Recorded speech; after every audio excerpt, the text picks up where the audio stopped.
अस्सलाम वालेकुम नाज़रीन, आप देख रहे हैं प्रोग्राम मुजाहिद लाइव और मैं हूं इस वक्त मेज़बान रमशा कंवल।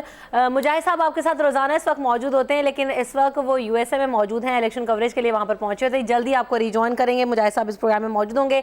आज इस प्रोग्राम में जिस मौजू पर हम गुफ्तगू करने जा रहे हैं वो है NA 110, जहाँ ख्वाजा आसिफ के खिलाफ दरख्वास्त जो है वो मुस्तरद कर दी गई है। पाकिस्तान तहरीक इंसाफ ख्वाजा आसिफ की विकेट गिराने में नाकाम रही, हल्का NA 110 में धांधली साबित नहीं हुई है और सुप्रीम कोर्ट ने उस्मान डार की री इलेक्शन की जो दरखास्त है उसे मुस्तरद कर दिया है। चीफ जस्टिस अनवर ज़हीर जमाली साहब कहते हैं कि रिकॉर्ड इधर उधर होने का इल्ज़ाम जीतने वाले उम्मीदवार पर नहीं लगाया जा सकता है। दूसरी जानिब एक और अहम अपडेट ये है कि हम उस बारे में भी बात करेंगे प्लांटेड स्टोरी के हवाले से, जहां कौमी सलामती के मुनाफी खबर किसने फीड की या लीक की या इसे प्लांट किया गया, इस बारे में हम बात करेंगे। मुतनाज़ा तहकीकाती कमेटी ने काम तो शुरू कर दिया है। जस्टिस रिटायर्ड आमिर रजा खान की ज़ेर सदारत कमेटी का पहला इजलास भी हो गया है और वज़ीर दाखिला ने इब्तदाई तहकीकात से भी आगाह किया है और वज़ीर कानून ने भी ब्रीफिंग दी है। जबकि शेख रशीद साहब कहते हैं कि वो इस कमेटी को चैलेंज करेंगे, चौधरी निसार को एक खत लिखेंगे, ये मामलात इस तरह से नहीं चल सकते। तो इसी बारे में गुफ्तगू का आगाज़ करते हैं। अपने मेहमानों का तारुफ आपसे कराती चलो। मेरे साथ मौजूद है पाकिस्तान तहरीक इंसाफ की रहनुमा आयशा गुललई साहिबा, उन्हें प्रोग्राम में खुश आमदीद कहते हैं। साथ ही कुछ लम्हों में हमें पाकिस्तान नवाज की जानिब से जान अचकज़ई साहब ज्वाइन करेंगे और पाकिस्तान पीपल्स पार्टी की जानिब से सेनेटर कयूम सुमरो साहब हमारे साथ मौजूद होंगे। तमाम मेहमानों का बहुत बहुत शुक्रिया। सबसे पहले आयशा गुललई साहिबा, आपसे बात का आगाज़ करते हैं। NA 110 में पाकिस्तान तहरीक इंसाफ ने चैलेंज किया, उस्मान डार साहब ने कहा कि भाई वहाँ धांधली हुई है, लेकिन ख्वाजा आसिफ को सुप्रीम कोर्ट की जानिब से अब क्लीन चिट मिल गई है। आप लोग, अब पाकिस्तान तहरीक इंसाफ इस पर क्या कहेगी, इस फैसले पर? बिस्मिल्लाहिर्रहमानिर्रहीम। हम इस फैसले को एक्सेप्ट करते हैं। हमारी पार्टी ने इसको एक्सेप्ट करने का ऐलान किया है और सुप्रीम कोर्ट हमारे लिए बड़ी एक रिवेयर्ड इंस्टीट्यूशन है, हमारे लिए बड़े रिस्पेक्टेबल इंस्टीट्यूशन है। और अगरचे हम ये समझते हैं कि इस मुल्क में जो भी सूरत हाल होती है, मीडिया ने सारे फुटेजेस दिखाए कि 2013 के इलेक्शंस किस तरीके से हुए और फिर जिस तरीके से PTI के नए लोग थे और जिस तरीके से एक जो आठ मरतबा या 7 मरतबा जो इलेक्ट होकर आते रहे हैं और जिस तरीके से उनको एक साइंस पता होती है कि इलेक्शन को किस तरीके से रिग किया जाता है और पूरी उनके साथ इस जो मशीनरी होती है उसको वो इन्वॉल्व कर लेते हैं। तो अब अगर आपके पास सबूत जो हैं वो मैं समझती हूँ कि अगर फ़र्ज़ करें एक मसला एक वारदात हो जाती है और उसके बाद फिर उस चीज़ को फिर अगर आप साबित करने में नाकाम हो जाते हैं तो वो दो चीज़ें, ये अलग अलग चीज़ें होती हैं। तो फिर भी हम सुप्रीम कोर्ट के फैसले को एक्सेप्ट करते हैं और बाकी है कि इलेक्टोरल मसला तो जो जुडिशल कमीशन ने जो उसकी फाइंड्स थी उसमें सब में ये बताया हुआ था कि पाकिस्तान में जो पूरा इलेक्टोरल सिस्टम है वो ठीक नहीं है। और मैं आपको बताऊं कि इस वक्त हमारे यूनिवर्सिटीज़ में जिन प्रोफेसर्स के साथ मैं बैठती हूँ, जो जिनसे मेरी बातचीत होती है, बहुत काबिल, बहुत ऑनेस्ट लोग हैं। वो कहते हैं हम सोच भी नहीं सकते कि हम पाकिस्तान के इलेक्टोरल सिस्टम में हम कभी इलेक्शन लड़के आ सकें, क्योंकि ये सिस्टम जो है ये हमारे लिए नहीं है। इस सिस्टम का हम मुकाबला नहीं कर सकते हैं। हमारे पास अरबों रुपए होने चाहिए जिसमें हम ये जीत सकें, हमारे पास खरीदने के लिए पैसे होने चाहिए। आयशा गुललई साहब, पहले इलेक्टोरल के लिए काफ़ी बड़ी फोर्स, इलेक्टोरल जो प्रोसेस है उसमें रिफॉर्म्स की बात क्यों नहीं गई पाकिस्तान तहरीक इंसाफ की जानिब से? क्योंकि असेंबली में मामला उठाया गया दीगर जमातों की जानिब से कि इलेक्शन रिफॉर्म्स होना वो बहुत ज़्यादा इंपॉर्टेंट है, पहले वो होने चाहिए। इलेक्शन का निज़ाम हमारे यहाँ बेहतर नहीं है। इलेक्शन निज़ाम हमारे यहाँ बेहतर नहीं है और मैं आपको बताऊं कि ये मैंने आपको एक मिसाल दी। हमारे नौजवान जो कि ऑनेस्ट हैं, इस मुल्क के साथ बड़े हुब्बुल वतन हैं और ज़रूरी नहीं कि वो बिलावल भुट्टो जरदारी की तरह उनके बड़ा एक अच्छा बैकग्राउंड हो, उनको मुफ्त में सब कुछ मिल गया हो। वो जो हैं वो मेहनती होते हैं, वो मिडिल क्लास से होते हैं, लेकिन उनको इलेक्शन में आने का मौका वो सोच भी नहीं सकते हैं। इस किस्म का एक निज़ाम तो PTI ने पहली मरतबा पाकिस्तान में इस सिस्टम को चैलेंज किया। इस बात के तो आप हमें क्रेडिट देंगी। बिल्कुल। और PTI में सारे नौजवान ही हैं और मैं समझती हूँ कि जो अगर पाकिस्तान की पार्लियामेंट्री तारीख में ये मसला आज अगर इलेक्ट्रॉनिक वोटिंग मशीन्स पार्लियामेंट में डिस्कस हो रही हैं और उसमें तहरीक इंसाफ की तरफ से हमारे जो आरिफ अलवी साहब हैं उन्होंने ये प्रपोजल्स दिए हैं कि EVMs जो हैं वो इंडिया में भी इस्तेमाल हुए, बाकी दुनिया में भी, तो पाकिस्तान में क्यों नहीं इस्तेमाल हो सकते? तो इलेक्शन कमीशन ने कई दफ़ा इससे बचने की कोशिश की। ये हमारे इलेक्शन कमीशन का हाल है और हमने उसमें बाकायदा हिस्सा भी ले रहे हैं, लेकिन इस चीज़ को हमने लॉजिकल कंक्लूजन तक पहुंचाने आयशा गुललई साहिबा, अगर अगर बायोमेट्रिक सिस्टम के ज़रिए जो पोलिंग हो इलेक्शंस में, नेक्स्ट इलेक्शंस में 2018 के इंतखाबात में, तो पाकिस्तान तहरीक इंसाफ इसकी हिमायत करती है?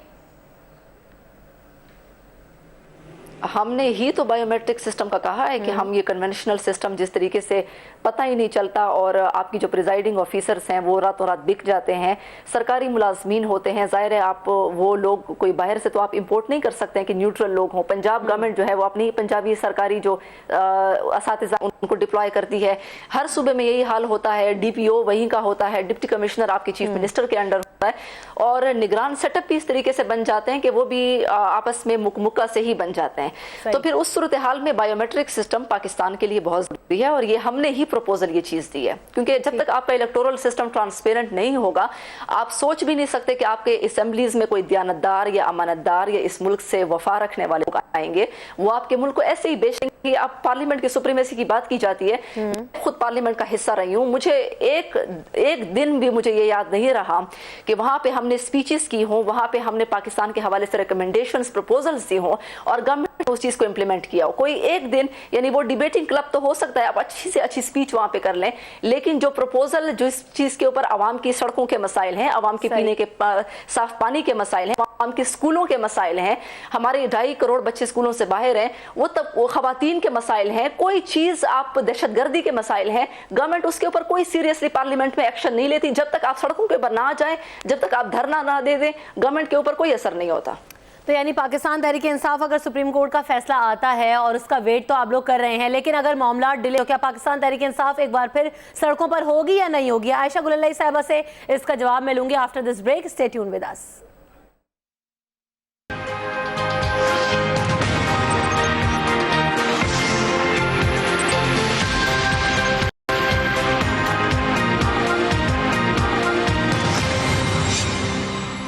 प्रोग्राम में आपको एक बार फिर कहेंगे खुश आमदीद। पाकिस्तान मुस्लिम लीग नवाज के रहनुमा जाना चकजई साहब ने भी हमें ज्वाइन कर लिया, उनसे बात करते हैं। जाना चकजई साहब, NA 110 का फैसला आ चुका है। अगर इससे पहले मैं तारीख दोहराऊं तो NA 122 में भी हमने देखा कि अयाज सादिक और अलीम खान के दरमियान री इलेक्शन हुआ था, लेकिन उसमें एक बार फिर अयाज सादिक साहब बाजी ले गए थे। तो एक बार फिर आप लोगों की जीत हुई है, फैसला आप लोगों के हक में।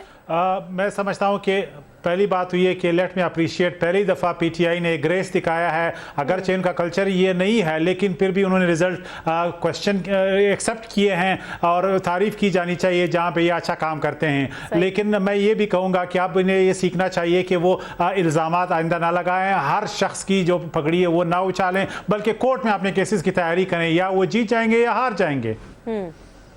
तो आप क्या समझते हैं, जिस तरह से लोग एक्सपेक्ट कर रहे थे पाकिस्तान तहरीक इंसाफ से 4 हलकों का मुतालबा किया जाता रहा, जिसके लिए बड़े बड़े धरने भी हुए, शोर भी मचा, लेकिन उसके बाद जो रिजल्ट्स आ रहे हैं उससे पाकिस्तान तहरीक इंसाफ के सपोर्टर्स मायूस तो नहीं होंगे, उनका साथ उसी तरह से देंगे? देखिए, हमें मालूम है कि PTI के सपोर्टर्स जो है डिमोरलाइज पहले उधरने के बाद ही हो गए थे। तमाम इलेक्शंस उन्होंने हार लिए। आपको मालूम है AJK इलेक्शंस और फिर ज़मीनी इंतखाबात में वो दोहराना नहीं चाहता। बैरोमीटर मैट्रिक्स तो यही है ना। अभी आप किस तरह लोगों की राय जानेंगे जब तक वो निकले ना, वोट ना दें, इनको वोट नहीं पड़े। अब दूसरी बात ये कि जो अभी धरना हुआ, जिस तरह फियास्को और जिस तरीके से ख़त्म हुआ, खुद उनके अपने लोग सवाल कर रहे थे कि आपने हाइप क्रिएट की, यही तो आपको ऑफर अप्रैल में मिली थी कोर्ट वाली। लेकिन असल में अब मैं समझता हूं कि PTI खुद एक सुसाइड मिशन पे है सियासी लिहाज से। इनको अभी सोचना चाहिए कि उसी तरह यही केओटिक सियासत को जारी रखेंगे या उनसे सबक सीखेंगे। आयशा गुलल्लाई साहिबा, पाकिस्तान तहरीक इंसाफ के बारे में अक्सर जो दीगर जमातें हैं उनकी जानिब से भी और जो अवामी हल्के हैं उसमें ये बात डिस्कस होती रही है कि पाकिस्तान तहरीक इंसाफ एक जल्दबाजी का मुजाहरा करती है, एक एजुटेशन शुरू कर दी जाती है, तहरीक का आगाज़ होता है, धरने होते हैं, लोग सड़कों पर भी होते हैं खान साहब के साथ, लेकिन उसके बाद उसका जो आउटकम होता है या उसका जो रिजल्ट होता है वो उस तरह से देखने को नहीं मिलता।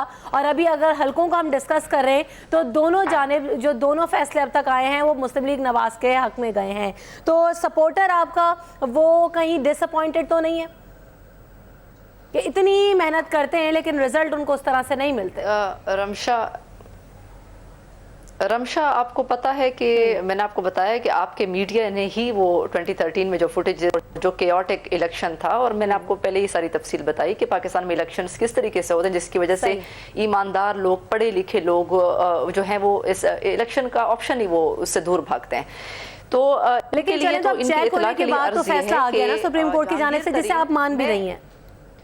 मैं जी मैं अब तो निज़ाम की रमशा बात मैं तो आपको रहने ये देना। कहूंगी कि जहांगीर तरीन का हल्का चार जो है ना वो 4 हल्के जिनका हमने कहा था, उसमें अयाज सादिक को भी उनको घर भेज दिया था कि आपके हल्के में बेज़ाब्तगियां हुई थी।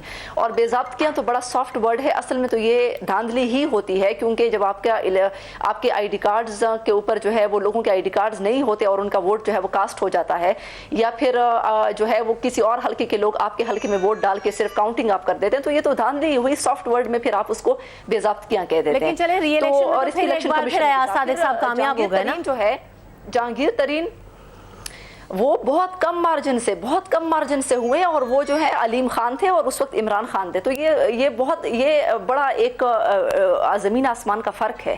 अगर जो हमारे लाहौर के प्रेसिडेंट है अलीम खान, उनसे अयाज सादिक साहब मुश्किल 2000 वोटों से जीतने में कामयाब हो जाते, तो इमरान खान किया था ना, इमरान खान खुद भी खड़े हो सकते थे उस सीट पर, अलीम खान को तो आप ही लोगों ने नॉमिनेट किया था। लेकिन मैं ये कह रही हूँ कि इमरान खान और अलीम खान में बहुत फ़र्क है, और अलीम खान से भी अयाज सादिक साहब मेरे लिए बड़े काबिल एहतराम है, लेकिन वो बहुत मुश्किल से उनसे जीत पाए थे। अच्छा, दूसरी बात ये कि जहांगीर तरीन के हल्के से इनके जो सदीक साहब हैं वो नाअहल हो गए थे। सुप्रीम कोर्ट ने कहा कि आपके हल्के में आप जो है वो नाअहल उनको करार दिया था, फिर जहांगीर तरीन वहाँ से जीत के आए, और ये वो 4 हल्कों में एक ये वो हल्का था। अब ख्वाजा आसिफ जो है उनका 125 उसका भी फैसला आने दे, तो मैं और फिर जो जुडिशल कमीशन का फैसला है उसमें उन्होंने कहा था कि लार्जली जो इलेक्शन है उसमें जो फ्लॉज हैं उन्होंने वो सारे गिनवाए थे कि ये सारे फ्लॉज हैं, और इलेक्शन कमीशन जो है उसके ऊपर फिर हमने कहा था ये हमारी कामयाबी है कि पाकिस्तान के इलेक्टोरल सिस्टम में पहली मरतबा जुडिशल कमीशन ने इलेक्टोरल सिस्टम की गलतियां फाइंड आउट की, और फिर नेक्स्ट इलेक्शन के लिए तो पीटीआई को आप क्रेडिट दें कि हमने सही पहली मरतबा इस चीज को हम सामने लाने में कामयाब हुए, और इंशाल्लाह नेक्स्ट इलेक्शंस में जो है इस चीज को हम जो क्योंकि मैं आयशा साहिबा से तो बात पूछ चुकी हूँ फर्स्ट ब्रेक में, हुकूमत ही जीतती है। जाना चौधरी साहब, अब नेक्स्ट इलेक्शंस आ रहे हैं 2018 के, आप हुक्मरान जमात से ताल्लुक रखते हैं, इलेक्टोरल रिफॉर्म्स की बात की जाती है, निज़ाम को बेहतर बनाना ज़रूरी है, बायोमेट्रिक सिस्टम क्यों नहीं मुतारिफ कराते आप लोग? एक बिल पास कराएं और बायोमेट्रिक सिस्टम के जरिए नेक्स्ट इंतखाबात की तैयारी करें। पहली बात तो ये कि जो कमेटी बनी थी उसके 60 से ज़्यादा इजलास हुए हैं, उसमें रिफॉर्म्स डिस्कस हुए हैं, लेकिन इसमें पीटीआई का उनकी कोई दिलचस्पी नहीं थी, और जहाँ पे उनके प्रपोजल्स थे उन्होंने बैकअप नहीं किए, उन्होंने डेटा हमें नहीं दी, इन्होंने सारे दावे धरने के दौरान किए, लेकिन फिर कोई काम नहीं हुआ। ये आप याद रखिए कि तमाम रिफॉर्म्स एक पार्टी अभी तक इम्प्लीमेंट करने में कामयाब नहीं हो सकती जब तक तमाम पार्टियों का कंसेंसस हो। सेनेट में हमारी मेजॉरिटी नहीं है, तो ये कहना कि जी हम सिर्फ जो है ओवरनाइट एक ऐसा प्रोजेक्ट लाएं जिसमें कौमी इत्तेफाक राय नहीं है, तो आपने देख लिया कि इन्होंने सियासत और पॉइंट स्कोरिंग के जरिए एक लिजिट इलेक्शन रिजल्ट को क्वेश्चन किया, और फिर सुप्रीम कोर्ट का जो ट्रिब्यूनल था उन्होंने वो पिटीशन उनके मुंह पे मारा। तो अब इंपॉर्टेंट ये है कि कुछ मसाइल अगर हम वाकई इस मुल्क और कौम से मोहब्बत करते हैं उसको अबव पॉलिटिकल और पॉइंट स्कोरिंग बनाएं। हर केस को आप पोलिटिकली पॉइंट स्कोरिंग के लिए क्वालिफाई कर सकते हैं, लेकिन कुछ चीज़ें हैं जो गवर्नमेंट कर सकती है, कुछ चीज़ें उनकी दसरत से बाहर हैं। ये नहीं कि हमारे पास कोई मैजिक वॉन्ड है और हम ओवरनाइट जो है वो लेकिन मैं बात कह रही हूँ ओवरनाइट ये मसला हल नहीं हो सकता, लेकिन एक बिल तो पास किया जा सकता है, एक रिक्वेजिशन तो डाली जा सकती है जिसपे तमाम जमातों को इकट्ठा किया जा सकता है, उसमें बहस हो सकती है, लेकिन ऐसी एक काविश हमने देखी नहीं है अभी तक। अच्छा, जो कमेटी बनी लास्ट इलेक्शन में भी ये बात डिस्कस हुई, लेकिन तमाम जमातें उस पर खामोश हो गई। नहीं, जो पार्लियामेंट जो रिफॉर्म के हवाले से जो पार्लियामेंट्री कमेटी थी उसमें ये इत्तेफाक राय नहीं हो सका, ये जो आपने प्रपोजल पेश की है, तो इसलिए गवर्नमेंट उसको यूनिलैटरली नहीं कर सकती जब तक आपकी पार्लियामेंट में इसके लिए इत्तेफाक राय नहीं होता। कोई ऐसा मेजर रिफॉर्म जो हमारे इलेक्शन के नताइज के साथ हो, जिसमें तमाम सियासी पार्टियां स्टेक होल्डर हैं, हम यूनिलैटरली नहीं कर सकते, तो वो कंसेंसस बदकिस्मती से नहीं बन सका कि हम बायोमेट्रिक इंट्रोड्यूस करें। इत्तेफाक राय तो तब होगा ना जब इंट्रोड्यूस किया जाएगा। आप लोगों ने कौन सा जो है सिस्टम इंट्रोड्यूस कराया, और अभी भी वक्त है, अभी 1.5 साल पड़ा है 2018 में, उससे पहले तैयारी हो सकती है या नहीं हो सकती? अच्छा अक्सई साहब, नहीं, तैयारी बिल्कुल हो सकती है। मैं ये कह रहा हूं कि फिर आपने कमेटी के पास ले जाना है ना, इन्हीं पार्टियों के साथ कंसल्ट करना है। अगर इन्हीं पार्टियों ने इस पे इत्तेफाक राय के लिए यानी एग्री नहीं किया तो फिर हम यूनिलैटरली इतना बड़ा फैसला नहीं कर सकते जो सब पे अप्लाई होता है, जिसके सब मुतासरीन हो सकते हैं। क्योंकि इलेक्शन सिर्फ में हम नहीं जाएंगे, दूसरी पार्टियां भी जाएंगी, तो इलेक्शन के तरीक़ाकार को 180 डिग्री बदलना बगैर इत्तेफाक राय के एक सियासी पार्टी के लिए नामुमकिन है। ठीक है। अच्छा आयशा साहबा, जाने से पहले जब ब्रेक पे हम जा रहे थे उससे पहले हम बात कर रहे थे कि सुप्रीम कोर्ट ने जो फैसला सुना दिया, उसके बाद हम देख रहे हैं कि अभी जो आप पनामा के मामले में सुप्रीम कोर्ट में मौजूद हैं, सड़कों के बगैर आपने कहा जब तक हम सड़कों पर नहीं निकलते, हम धरना नहीं देते, हमारी बात नहीं सुनता, कोई पार्लियामेंट में भी हमारी सुनवाई नहीं हुई, इदारों पर भी इमरान खान साहब अदम तहफ़्फ़ुज़ का इजहार करते रहे हैं। तो अगर सुप्रीम कोर्ट में ये फैसला डिले होता है और अगर उस तरह से मामला तय नहीं पाते, तो फिर पाकिस्तान तहरीक इंसाफ की नेक्स्ट स्ट्रेटजी क्या होगी ऑन द पनामा केस? एक बात तो ये कि बायोमेट्रिक सिस्टम हमारे पाकिस्तान के लिए ज़रूरी है और ये इस पे सारी पॉलिटिकल पार्टीज का इत्तेफाक होना बहुत ज़रूरी है। अगर कोई पार्टी इस पे इत्तेफाक नहीं करती है तो वो फिर इलेक्टोरल ट्रांसपेरेंसी के खिलाफ है।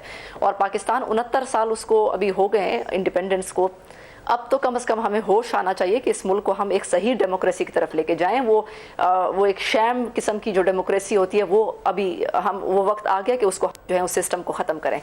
अच्छा, दूसरी बात यह है कि आपने कहा कि सुप्रीम कोर्ट इसको डिले जो है उसका, हम उम्मीद ये करते हैं कि सुप्रीम कोर्ट, क्योंकि हम जिस मुल्क में रहते हैं ये एक मुआवजे से बनने वाला एक मुल्क है। पाकिस्तान एक बहुत इंपॉर्टेंट मुल्क है जिसके लिए 20 लाख लोगों ने कुर्बानियाँ दी, मुसलमानों ने। अब इस मुल्क को अगर हम इस किस्म का एक हमारे जो अदालती निज़ाम है, अगर तमाम तर इदारे, हज़रत उमर फारूक थे जब वो खलीफा वक्त थे तो उनके दौर में हज़रत अली रज़ी अन्हो ने उस वक्त इस्तीफ़ा इस बात पे दिया, जो उस वक्त काजी थे मदीना मुनव्वरा के, कि अब तो लोगों के अब इतने मिसाली अमन कायम हो गया है, लोगों के दरमियान कोई मसाइल ही पैदा नहीं होते हैं क्योंकि इदारे बेहतरीन काम कर रहे थे। काजियों की ज़रूरत नहीं थी लोगों के दरमियान इंसाफ करवाने की, तो उन्होंने इस्तीफ़ा दे दिया कि अब काजी की कोई ज़रूरत नहीं है। तो पाकिस्तान क्या वो मिसाल जो है, यानी हमारे इदारे जो हैं, क्या वो लोगों को इंसाफ दे रहे हैं? चलें फिर इदारों को छोड़ दें। फिर एक और मिसाल हमारे सामने कि एक जिम्मी जो है वो हज़रत अली खलीफा वक्त के पास सैयदना अली के पास आया और उसने हज़रत सैयदना अली के खिलाफ जो अमीरुल मोमिनीन थे उनके खिलाफ अदालत में केस उन्होंने कर दिया एक ढाल के ऊपर कि ये ढाल जो है वो हज़रत अली की नहीं है, वो मेरी है।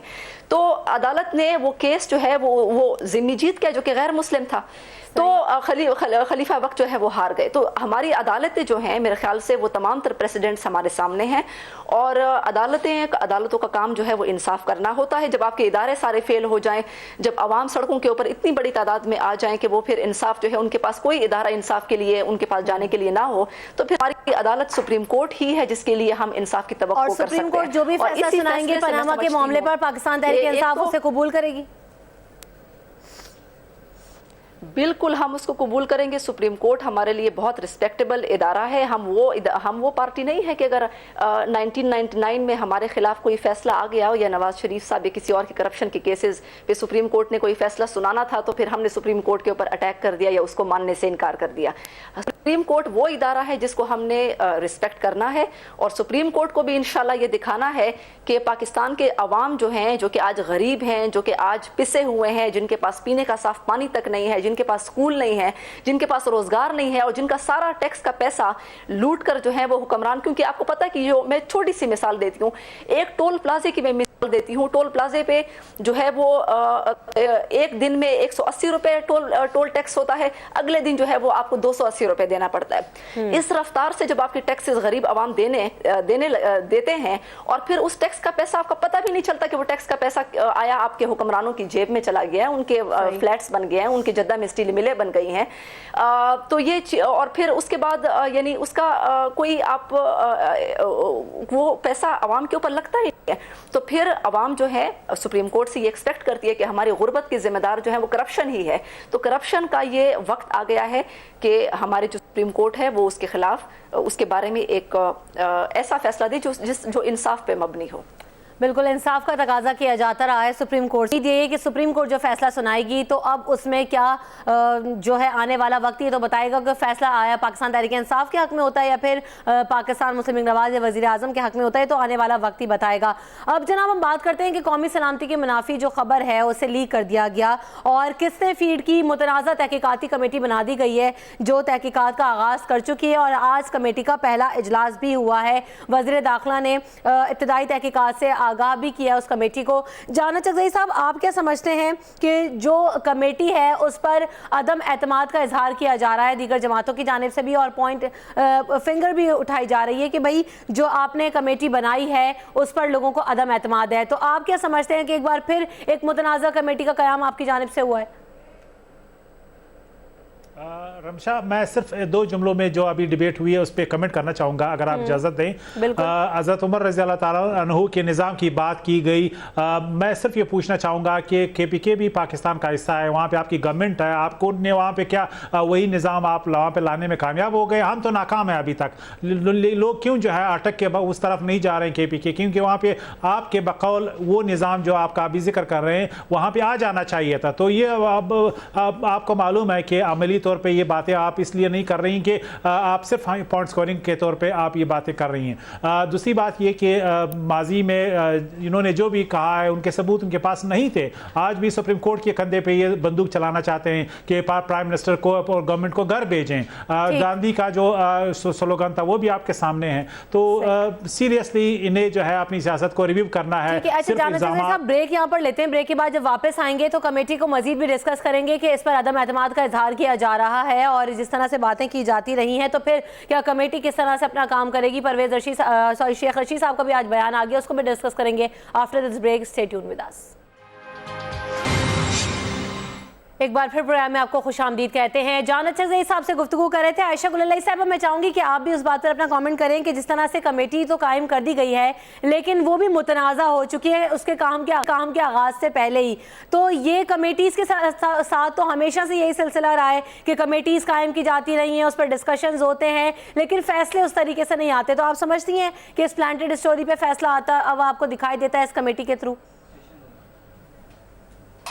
माजी में बहुत सी चीजें हुई हैं। अच्छा साहब आपसे जवाब देती हूँ मैं। आयशा साहब से मैंने सवाल किया जी, उसके बाद आप जवाब दीजिएगा। सॉरी।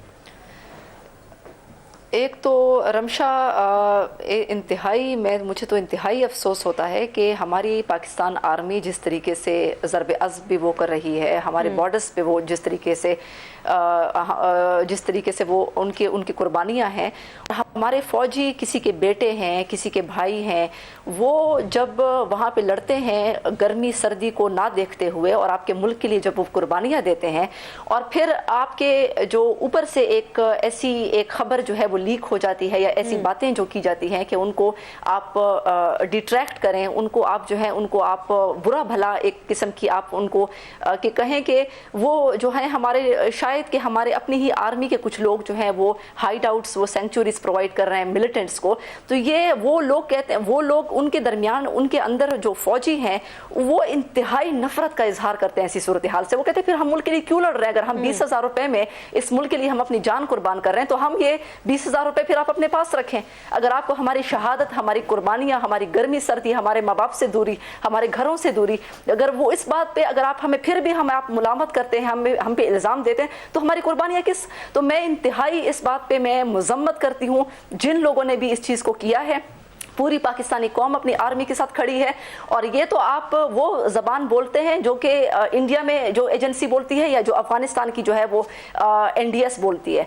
तो मेरे ख्याल से ये चीज़ इस पे कमेटी जो है ये बड़ा सीरियस मामला था। ये खबर जिस तरीके से लीक हुई, परवेज रशीद को जिस तरीके से कुर्बानी का बकरा बनाया गया, आप इस कमेटी पे एतमाद करते हैं? आप लोग के फैसला आता हुआ दिखाई दे रहा है इस कमेटी की जानिब से? नहीं, मैं रमशा इस पे हमने पहले भी कहा है कि इनके जो रिटायर्ड जज साहब हैं आमिर साहब, वो वहाँ पे पंजाब हेल्थ केयर कमीशन के सरबराह हैं, चेयरमैन हैं उनके पास जी। अब उनकी जो बेटी हैं वो भी वो सरकारी ओहदे पे, पंजाब गवर्नमेंट में सरकारी ओहदा है उनके पास। उनकी जो बेटी हैं वो भी शरीफ मेडिकल कॉलेज में कोई प्रिंसिपल है मेरे ख्याल से। तो अगर फिर कॉन्फ्लिक्ट ऑफ इंटरेस्ट जहाँ पे आ जाता है तो फिर वहाँ पे जस्टिस जो है इंसाफ फिर नहीं हो सकता। तो मेरे ख्याल से ये जो कमेटी थी ये इंतहाई ज़रूरी थी कि आर्मी, तमाम तर जो पॉलिटिकल पार्टीज हैं, उनके कंसेंसस से कोई ऐसा शख्स होता, लेकिन अगर उनको रिटायर्ड होता, लेकिन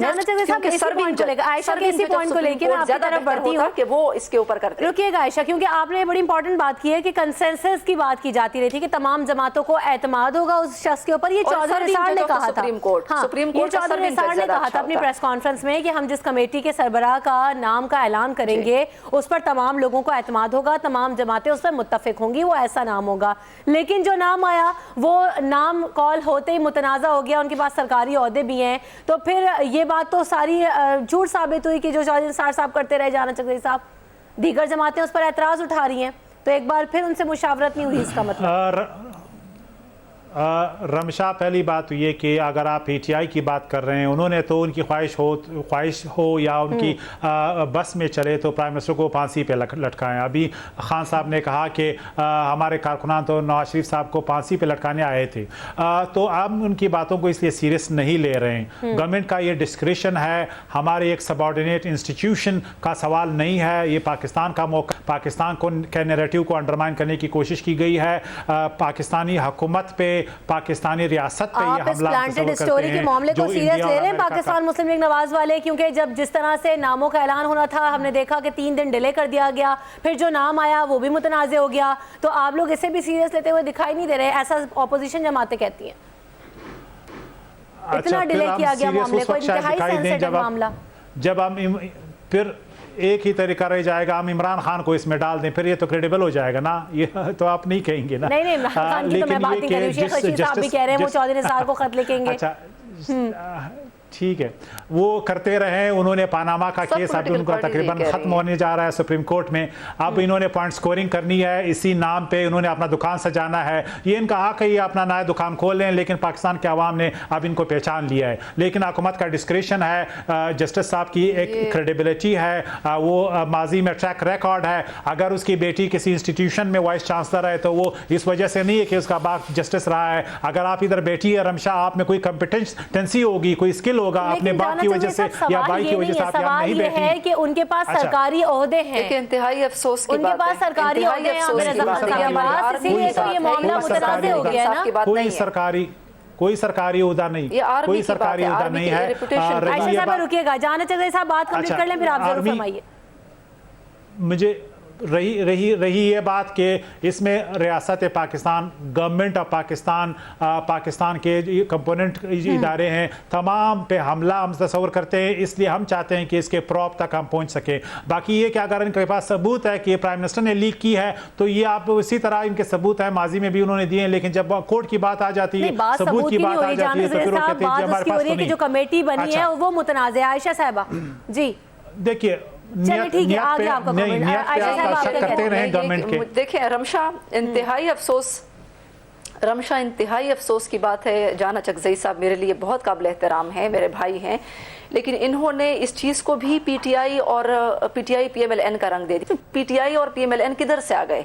ये तो पाकिस्तान आर्मी के ऊपर जिन्होंने इस किस्म के इल्ज़ामात लगाए, पूरी दुनिया में कुछ जो एंटी पाकिस्तान या एंटी पाकिस्तान की आर्मी के खिलाफ जिन्होंने प्रोपेगेंडा किया, वो लोग, उन लोगों की बात ये इस तरीके से पाकिस्तान के अंदर से जब आई और इतने हाई लेवल फोरम से मेरे ख्याल से लीक हुई, और फिर उसमें एक मिनिस्टर को जो है, वो मिनिस्टर मेरे ख्याल से इतना वो कैलिबर नहीं है कि वो इस किस्म की बात कर सके। ये कोई बड़े प्लान तरीके से ये चीज़, और ये एक दफ़ा नहीं, ये तो इनकी जो गवर्नमेंट है, मैं इनकी, मेरे कोई पर्सनल इनके खिलाफ कोई ग्रज या कोई ऐसी बात नहीं है, लेकिन जब आप इनकी गवर्नमेंट को देखें, कभी ख्वाजा आसिफ ऐसी बात कर लेते, पीरियोडिकली कभी मुशाहिदुल्लाह खान ऐसी बात कर लेते हैं, कभी परवेज रशीद, तो ये एक सिलसिला है जिसमें अगर आप फिर इनकी कड़ियां जोड़ें तो फिर कुछ अजीब मामला सा नजर आता है। शक जो है वो कहीं PM हाउस की तरफ जाता है। तो हम ये समझते हैं कि ये हमारे PTI का मसला है नहीं। शक का जो आंसर है वो क्यों रहता है? शक का जो आंसर है वो क्यों रहता है? वोट ऑफ डाउट जाने से आप लोग की जानिब से छोड़ा जाता है। इस चीज को आयशा साहब, आप ब्रेक यहाँ पे ले लेते हैं, ब्रेक लेते हैं, उसके बाद वापस आएंगे तो गुफ्तगू यहीं से आगे बढ़ाएंगे कि पाकिस्तान मुस्लिम लीग नवाज की जानिब से एक शक का आंसर हमेशा छोड़ दिया जाता है, एक वोट ऑफ डाउट छोड़ दिया जाता है कि फेयर होती और अगर इस पर सबका कंसेंसस हो जाता तो मामला और ज़्यादा आसानी से निमट जाता है। इस पर भी बात करेंगे, साथ साथ कुछ कराची की सियासत पर भी बात करेंगे क्योंकि वहाँ पर काफ़ी ज़्यादा हलचल दिखाई दे रही है। इशरत लिबास साहब ने गवर्नर हाउस को अलविदा कह दिया है और वहाँ पर उन्होंने आज मुलाकात भी की तमाम लोगों से, उस पर भी हम डिस्कशन करेंगे after this break. Stay tuned with अस।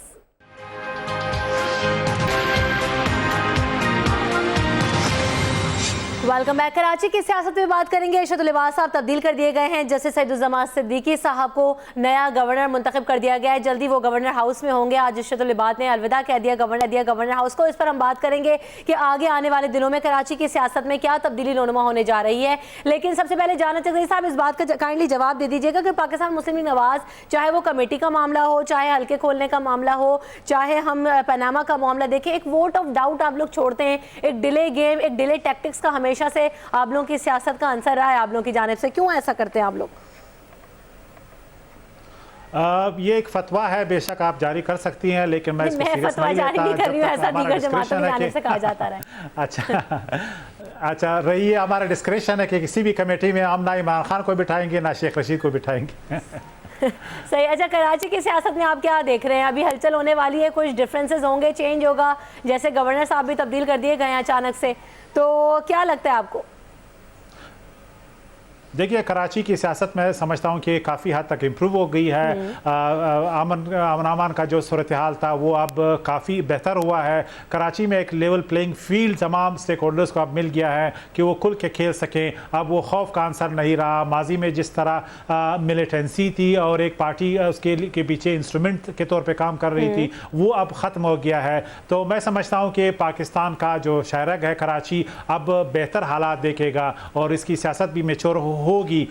जो अभी तक प्रेशर है वो हमें रखना चाहिए। यह हमारी बड़ी गलती होगी कि खुदा न खास्ता कि जो ऑपरेशन है उसको हम कॉल ऑफ करें या डिले करें या कोई और सियासी विल इसमें कोई रुकावट आए। बेशक चेंज ऑफ गार्ड हो, बेशक आर्मी चीफ कोई दूसरा आए या ये रहे, लेकिन हमें जो है कराची के अमन पे कोई कंप्रोमाइज़ नहीं करना चाहिए। आप क्या समझते हैं जानना चाहते साहब के गवर्नर साहब को क्यों हटाया गया इस वक्त?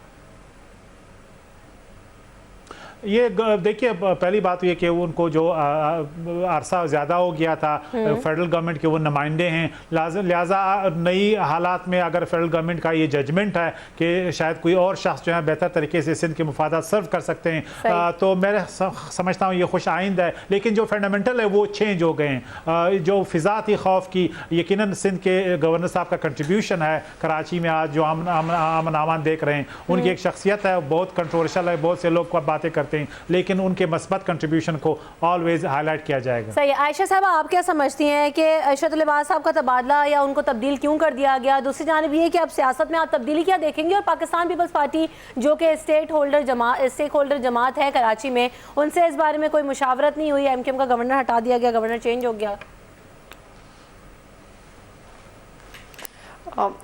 होनी चाहिए थी मुशावरत, लेकिन मेरे ख्याल से गवर्नर को जो चेंज करना है वो मेरे ख्याल से फेडरल गवर्नमेंट को अपनी ही डिस्क्रिप्शन लग रही थी कि हम इसको कर दें। तो उन्होंने वफाक का नुमाइंदा होता है, लेकिन फिर भी सूबे के साथ मुशावरत आपको करनी चाहिए, जो फेडरेशन की जो उसकी मजबूती के लिए ज़रूरी होता है। और सईदुज्जमान सिद्दीकी साहब जो है वो बहुत काबिल एहतराम पाकिस्तान के लिए, पिछले गवर्नर का बहुत टाइम भी हो गया था और थोड़ी बहुत कंट्रोवर्सीज उनके बारे में आ रही थी। तो मौजूदा जो चीफ जो गवर्नर साहब हैं, वो अगरचे बहुत एजेड हैं, लिबास साहब कई सालों से रहे हैं, उनके ऊपर इल्जामात भी रहे हैं, लेकिन अचानक इस फैसले का आना आप क्या समझते हैं? किस तरफ निशानदेही करना चाहेंगी? आपको क्या लगता है? क्या ये सिर्फ मुस्तफ़ा कमाल की जानिब से इल्जामात लगाए गए उसका खमियाजा है, या एमक्यूएम जो है वो इस वक्त स्ट्रॉन्ग पोजीशन पे नहीं है इसलिए अब गवर्नर को भी हटा दिया गया? क्या आपको लगता है? देखिए, मैं इस बारे में अब कुछ नहीं कह सकती, लेकिन वो वफाक को बेहतर पता है कि अपना डिसीजन उन्होंने किस बुनियाद पे लिया है। लेकिन मुख्तलिफ क्वार्टर्स से मुख्तलिफ बातें आ रही थी और मुझे नहीं मालूम कि मुस्तफ़ा कमाल की बातों को शायद वो इतनी इंपॉर्टेंस दें। उनके लिए मेरे ख्याल से एमक्यूएम जो फारूक सत्तार ग्रुप है वो ज़्यादा इंपॉर्टेंट है गवर्नमेंट के लिए। तो लेकिन हम बेस्ट विशेस हैं हमारी सिंध के लिए, लेकिन सिंध में जो गवर्नर का रोल है वो इतना सेरेमोनियल रोल होता है, वो इतना ज़्यादा इंपॉर्टेंट नहीं होता है। वहाँ पे जो रोल होता है मेरे ख्याल से जो बिलावल भुट्टो जरदारी हैं, उनको जब वो स्पीचेस करते हैं मुख्तलिफ जलसों में, और वो यंग लीडर हैं, उनको चाहिए कि वो अपने सूबे के हालात पे तवज्जो दें। वहाँ पे पुलिस आज भी जब तक पुलिस डिपोलिटिसाइज नहीं होगी, जब तक मिलिटेंट विंग्स वहाँ पे आप सही तरीके से पुलिस को आर्मी के तर्ज पे, और मेरी जब आर्मी चीफ राहिल शरीफ साहब जो है वो बड़े इस हवाले से बड़े वो यानी ओपन थे कि हम जो है वो हर पुलिस को जो है वो ट्रेनिंग देने को तैयार हैं।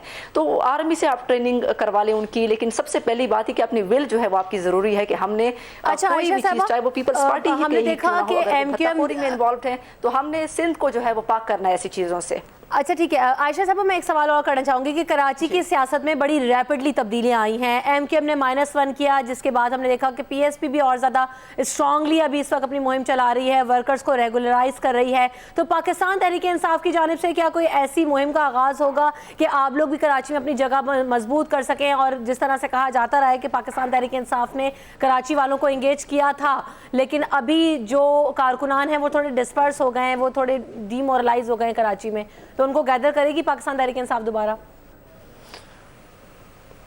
पाकिस्तान तहरीक इंसाफ के लिए सिंध जो है वो बड़ा निगलेक्टेड हमारा सूबा है। हमने सिंध के हवाले से, पूरे पाकिस्तान के हवाले से पीटीआई की बड़ी वो चेंज का एजेंडा पूरे पाकिस्तान के लिए, और हमने ही पुलिस की डिपोलिटिसाइजेशन की बात की कि यहाँ पे जब तक आप पुलिस को ठीक नहीं करेंगे कोई सिस्टम ठीक नहीं हो सकता, और डीवेपनाइज करके पीटीआई ने ही बात। लेकिन हमारी जो ऑर्गेनाइजेशन है वहाँ पे मैं समझती हूँ कि हमारा सबसे निगलेक्टेड सूबा ये सिंध ही है, और हमने वहाँ पे जाना है। वहाँ पे हमने लोग जो हैं वो बहुत बड़ी तादाद में हमारे साथ हैं, खामोश साइलेंट जो हमारे सपोर्टर्स हैं उनको मोबिलाइज करना है। तो मेरे ख्याल से ये चीज़ है, क्योंकि वहाँ पे आप भी देखें कि मोहनजोदड़ो जो है उनका जो मास्टर प्लान है वो मौजूदा सिंध से बड़ा अच्छा था। ठीक है आयशा साहब, आपका कमेंट आ गया। आप क्या समझते हैं कि जिस तरह से आयशा साहब ने भी बात की कि सिंध एक बड़ा नेग्लेक्टेड सूबा रहा है, वफाक ने भी उसमें उस तरह से अपना रोल प्ले नहीं किया, उस तरह से इन्फ्लुएंस नहीं रखा, तो जाना चाहिए साहब किस तरह से फिर कराची के हालात बेहतर होंगे, बेहतरी आएगी वहाँ पे?